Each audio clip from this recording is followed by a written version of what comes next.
guys, இது உங்க channel Maxow Mania. இன்னைக்கு நம்ம பார்க்க போறது நியூமெரிக்கல் மெத்தட்ஸ்ல Gauss Seidel மெத்தட் நம்ம பார்க்க போறோம். So Gauss Seidel method use பண்ணி எப்படி வந்து இந்த சிஸ்டம் ஆஃப் ஈக்குவேஷன்ஸ் சால்வ் பண்றது அப்படின்னு நம்ம பார்க்க போறோம். ஆல்ரெடி Gauss Jacobiல system of equation and matrix மெத்தட்ஸ்க்கு வீடியோஸ் இருக்கு. நீங்க பார்க்கலனா போய் செக் அவுட் பண்ணிக்கோங்க. இப்போ நம்ம क्वेश्चन என்னன்னா இந்த சிஸ்டம் ஆஃப் ஈக்குவேஷன்ஸை வந்து நம்ம Gauss Seidel மெத்தட் யூஸ் பண்ணி நம்ம சால்வ் பண்ணணும். 3 ஐட்ரேஷன்ஸ் வந்து பெர்ஃபார்ம் பண்ண சொல்லியிருக்காங்க.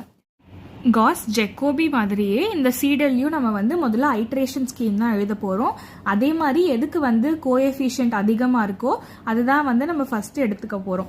அதாவது இங்கே வந்து எக்ஸோடக்கு தான் ஹையஸ்ட் கோஎஃபிஷியன்ட் இருக்குது. ஸோ 10. ஸோ எக்ஸை மட்டும் இந்த பக்கம் வச்சுக்கிட்டு மற்ற எல்லாத்தையும் நம்ம அந்த பக்கம் எடுத்துகிட்டு போயிட போகிறோம்.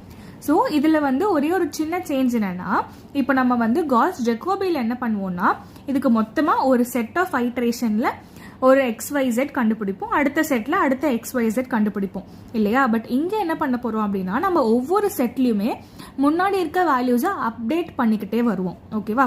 ஸோ அந்த நொட்டேஷன்லேயே நம்ம வந்து முதல்ல டிஃப்ரென்ஸ் நம்ம கிளியரா கொடுத்துக்கலாம். இப்போ முதல்ல பார்த்தீங்கன்னா எக்ஸ். ஸோ அதுக்கு வந்து இந்த கொடுத்துருக்க ஈக்குவேஷன்ல நம்ம மாற்றி எழுதிடுவோமா. ஸோ அப்போ அதுக்கு நீங்கள் ஃபர்ஸ்ட் எப்பயும் போடுற மாதிரி இந்த பக்கம் K+1 இந்த பக்கம் K போட்டுடலாம். இப்போ அடுத்து நம்ம கண்டுபிடிச்சது எக்ஸில் நமக்கு ஒரு K+1 நமக்கு கிடைச்சிருக்கும். அதனால அடுத்த ஈக்குவேஷன் நம்ம எழுதுறப்போ எக்ஸில் வந்து எக்ஸுக்கு மட்டும் நம்ம வந்து K+1 போட்டுக்கணும், ஜெட்டுக்கு கேவே போட்டுக்கணும். இப்போ அதே மாதிரி அடுத்த ஜெட். இப்போ ஜெட் நம்ம கண்டுபிடிக்கிறதுக்கு முன்னாடி நமக்கு எக்ஸோ ஒய்யோ வந்து K+1 நமக்கு கிடைச்சிருக்கும். அதனால அந்த K+1க்கு தான் நம்ம வந்து இங்கே வந்து நம்ம சப்ஸ்டிடியூட் பண்ண போகிறோம். ஓகேவா.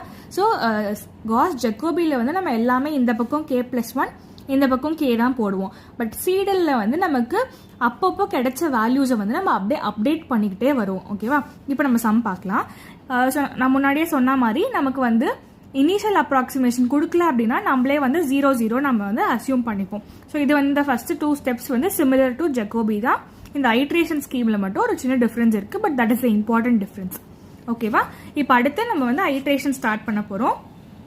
ஐட்ரேஷன் ஸ்டார்ட் பண்ணுறதுக்கு என்ன பண்ணுவோம், as usual K is equal to 0ன்னு எடுத்துட்டு நம்ம இந்த ஐட்ரேஷன் ஸ்கீமில் வந்து நம்ம சப்ஸ்டிடியூட் பண்ண போகிறோம்.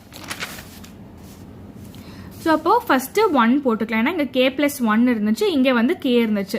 ஸோ அப்போ இனிஷியல் அப்ராக்சிமேஷன் வந்து நமக்கு 0 இல்லையா.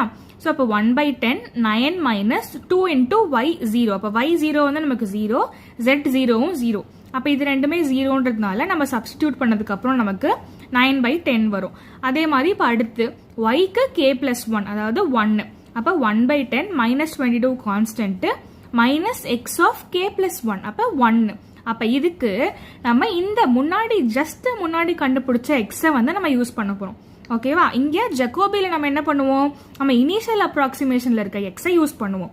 ஆனா சீடல்ல நம்ம என்ன பண்ண போறோம் அப்படின்னா, நம்ம ஜஸ்ட் முன்னாடி கண்டுபிடிச்ச எக்ஸை வந்து நம்ம யூஸ் பண்ண போறோம். ஓகேவா. ஜெட் வந்து நம்ம இன்னும் கண்டுபிடிக்கல, அதனால இனிஷியல் அப்ராக்சிமேஷன்ல இருந்து நம்ம எடுத்துக்கலாம். ஓகேவா. இது கன்ஃபியூஸ் ஆகக்கூடாதுன்னா அந்த நோட்டேஷனை நான் வந்து கிளியரா எழுதிக்கோங்கன்னு சொன்னேன். இப்போ அடுத்து Z கண்டுபிடிக்க போறோம். இதெல்லாம் சிம்பிள் கால்குலேஷன்ஸ் தான். இப்போ அடுத்து Z கண்டுபிடிக்க போறோம். Z கண்டுபிடிக்கும் போது நம்ம ஆல்ரெடி ஒரு X கண்டுபிடிச்சிருக்கோம், ஒரு Y கண்டுபிடிச்சிருக்கோம். அப்ப அதை தான் நம்ம வந்து யூஸ் பண்ணுமே தவிர இனிஷியல் அப்ராக்சிமேஷன்ல இருந்து யூஸ் பண்ணக்கூடாது. இதுதான் வந்து ஜெகோபிக்கும் சீடலுக்கும் இருக்க முக்கியமான டிஃபரன்ஸ். ஓகேவா. இப்போ இந்த எக்ஸையும் இங்கே நம்ம கண்டுபிடிச்சிருக்கோம் இல்லையா, இந்த எக்ஸையும் இந்த ஒய்யையும் யூஸ் பண்ணி தான் நம்ம வந்து Z1 நம்ம வந்து கண்டுபிடிக்க போறோம். ஓகேவா. ஸோ இதுதான் வந்து நம்மளோட ஃபர்ஸ்ட் ஐட்ரேஷன். ஸோ இதே மாதிரி நம்ம செகண்ட் ஐட்ரேஷன் பார்த்தோம் அப்படின்னா take K is equal to 1 நம்ம எடுப்போமா. எடுத்துட்டு நம்ம இங்கே எடுத்துட்டு போய் சப்ஸ்டிடியூட் பண்ணுவோமா. அப்போ இங்க என்ன பண்ணோம், இந்த y of 1 இருக்கு பாத்தீங்களா. ஸோ இது வந்து நம்ம ஃபர்ஸ்ட் ஐட்ரேஷன்ல இருந்து எடுக்கணும். இதுவும் நம்ம வந்து ஜெட்டும் நம்ம வந்து ஃபர்ஸ்ட் ஐட்ரேஷன்ல இருந்து எடுத்து சப்ஸ்டிடியூட் பண்ணி சிம்பிளிஃபை பண்ணா போதும். இதே மாதிரி y நம்ம கண்டுபிடிக்கணும் இல்லையா, அதுக்கு வந்து நம்ம போடும்போது இங்க ஒரு எக்ஸும் இங்க ஒரு ஜெட்டும் வரும். அப்ப இந்த எக்ஸ் நம்ம எங்க இருந்து எடுக்கணும், ஜஸ்ட் பிஃபோர் நம்ம கண்டுபிடிச்சோம் பாத்தீங்களா, அந்த எக்ஸோட வேல்யூ எடுக்கணும். ஜெட் எங்க இருந்து எடுக்கணும், ஃபர்ஸ்ட் அப்ராக்சிமேஷன் ஃபர்ஸ்ட் ஐட்ரேஷன்ல இருந்து எடுக்கணும். ஓகேவா. இந்த டிஃபரன்ஸ் மட்டும் நீங்க கிளியரா புரிஞ்சுக்கிட்டீங்க அப்படின்னா Gauss Jacobiக்கும் சீடலுக்கும் இருக்க அந்த சின்ன டிஃபரன்ஸ் மட்டும் நீங்க ஈஸியா புரிஞ்சுக்கிட்டீங்கன்னா சம் ரொம்ப ஈஸி. ஓகேவா.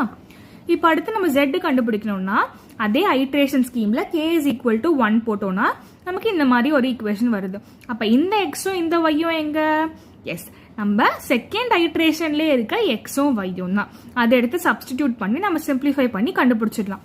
இப்போ செகண்ட் ஐட்ரேஷனுக்கான எக்ஸ் ஒய் ஜெட் வந்து நம்ம கண்டுபிடிச்சாச்சு. ஸோ இதே மாதிரி தேர்ட் ஐட்ரேஷனில் கே இஸ் ஈக்குவல் டு 2 எடுத்து நம்மளோட எக்ஸு ஒய் ஜெட்டையும் நம்ம வந்து சிம்பிளிஃபை பண்ணி கண்டுபிடிக்க போகிறோம். ஓகேவா? ஸோ இந்த 2 ஐட்ரேஷன் உங்களுக்கு புரிஞ்சிருந்துச்சு அப்படின்னா தேர்ட் ஐட்ரேஷனை நீங்களே போட்டு கமெண்ட் செக்ஷனில் ஆன்சர் சொல்லுங்கள். ஏதாச்சும் டவுட் இருந்துச்சுன்னா கமெண்ட் செக்ஷனில் கேளுங்க. அண்ட் தேங்க்யூ ஃபார் வாட்சிங். உங்கள் ஃப்ரெண்ட்ஸ்க்கும் ஷேர் பண்ணுங்கள். தேங்க்யூ ஃபார் வாட்சிங். see you soon. bye bye.